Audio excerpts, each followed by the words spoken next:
Estamos por cumplir una década desde que se instaló esto que se llama un mercado en alza, el bull market, y también estamos cercanos a conmemorar también una década desde que pasó toda esta recesión cuando ocurrió la crisis financiera en Estados Unidos. Pero ya empezamos a escuchar nuevas alertas de varios economistas y también un debate, porque no todos las dan por buenas, de que Estados Unidos en al menos 2 años estará ya en un periodo recesivo. ¿A partir de qué datos? ¿Y qué nos dicen otros economistas? Le agradezco a Renato Grandmont de Link Capital Advisors que me ofrezca su perspectiva sobre lo que has oído y si estás de acuerdo. Buenas tardes, Gabriela. Un gusto estar contigo. Pues claramente estamos viviendo un periodo de transición para la economía americana, donde veníamos de un crecimiento muy fuerte el año pasado, cerca de 3%. Este año va a ser más bajo. Se espera una desaceleración, pero no una recesión en Estados Unidos. Entonces, lo que estás escuchando de Paul Krugman, tú prácticamente estás refutando también.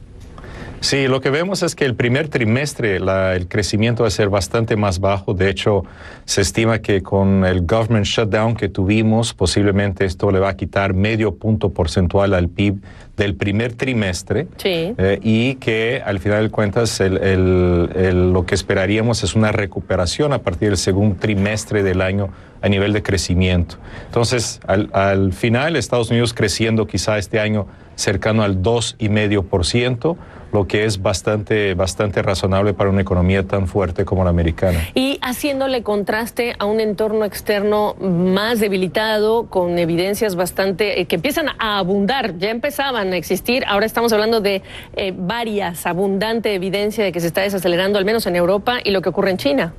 Así es, la desaceleración europea pues es más real que la americana.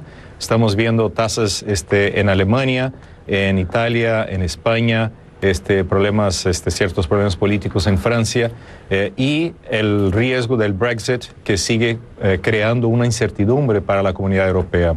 Acá en Estados Unidos, los temas importantes que vamos a ver es ahora para el 1 de marzo, la decisión si es que hay un acuerdo entre Estados Unidos y China. Sí. Este acuerdo comercial todos esperamos de que va a salir algo, quizá no sea el acuerdo final, completo, pero debería ser un paso en el buen camino. Creo que tanto a China como a Estados Unidos les conviene tener un acuerdo comercial.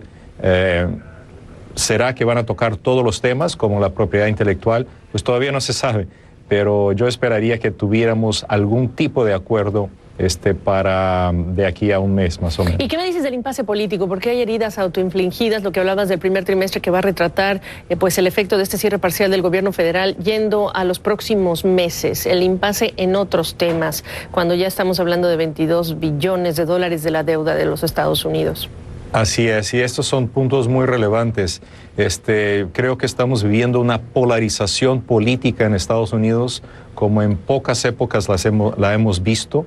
Esa polarización acaba creando un problema a la economía americana o a los policy makers, los tomadores de decisiones económicas, quizá incluso a poner estas decisiones en práctica. Lo vimos acá como el gobierno se paralizó por el tema del muro. Sí. Pedía el Trump 5,7 mil millones de dólares, no le dieron, sin embargo se aprobó un presupuesto con 12 mil millones de dólares adicionales a ayuda a países externos.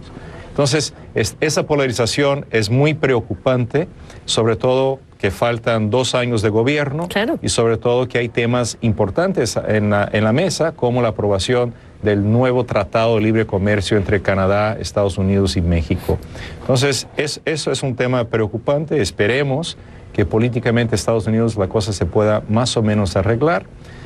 Para que no tengamos un problema de recesión. ¿Qué lo precipitaría y qué me dices, por ejemplo, con el tema de las tasas de interés? Hemos estado en los meses pasados hablando de la famosa inversión de lo que es la curva en lo que es el mercado de bonos. ¿Qué me dices?